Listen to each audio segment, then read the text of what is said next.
But as a king, his first preference is not for the war, not for his kingdom, not for his crown, not his for throne, but for the ark of God.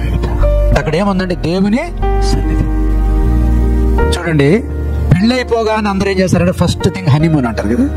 Top priority immediate after marriage. What they plan? Not for the house, not for the car. What they plan? Honeymoon. But after becoming a king, what was his honeymoon? అంటే ఆయన mind అంతా దేని మీద ఉంది? On the presence of God. Hallelujah. అంటే గొర్రెల కాపరి ఉన్నాక ఆడిన మాటలు రాజు అయ్యాక మాడతారండి. People will change, their preference change, their taste change, their mindset. I think you might have noticed many people like this. What I noticed in David's life is he was so passionate for the presence of God. It doesn't matter whether he is a shepherd or a king. He loves the presence of God. He was so crazy about the presence of God. ఆరో అధ్యాయంలో ఏం తాపత్రయపడ్డాడు తెలుసా? నేను ఒక దగ్గర, arc of God ఇంకో దగ్గర ఉండాలా? నేను యెరూషలేములో ఉండాలా? దేవుని మందిరం గిబియోనులో ఉండాలా? I want to have the presence of God. And he set up Ark of God, a tent.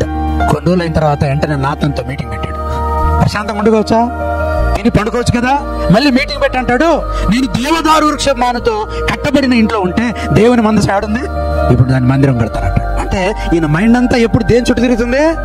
Amen, hallelujah.